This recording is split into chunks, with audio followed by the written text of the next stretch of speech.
A seminary professor was once asked by one of his students, "What is the greatest theological truth you've come to understand?" The gentleman, without hesitation, but with great conviction, replied, "The greatest theological truth I've yet to understand is Jesus loves me."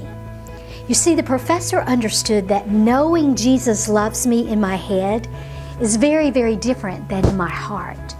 In Ephesians 3:18, when Paul prayed that we would know the love of Christ, he used the Greek word gnosko, which describes the most intimate knowledge one can have of something. You may also be surprised that that's the same word used to describe sexual intimacy in marriage throughout the New Testament. So this is not an intellectual knowledge, but it is an experiential one. Now, in the last two vlogs, we've explored the journey of the Apostle John and how he grew to experience in greater ways the love of Christ. And as I've said before, I was very much like John. It took decades for me to be assured with every fiber of my being that Jesus loves me, that His love for me is not based on anything I do. His love for me is based entirely on what He has already done for me. And because of what He's done, I am now the object of His extravagant, inexhaustible love. And I love Him because He first loved me, as John wrote. Another way that I relate to John is that I too was very young when Jesus captured my heart. There was so much I wanted to do for Him because I loved Him so much. And like John, I stepped out in great zeal and passion.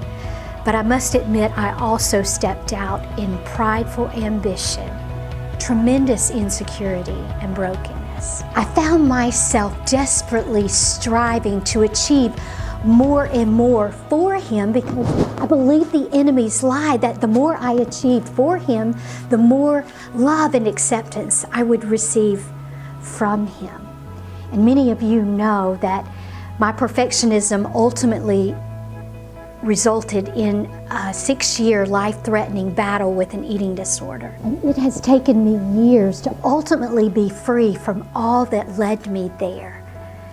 But just like John, somewhere along the way, there was a shift from a selfish ambition and doing for Him to simply a longing for deeper affection with Him. In this season, in this time of you not getting what you want, God is exhausting that part of you, as He did me, that part of you that insists on earning and achieving.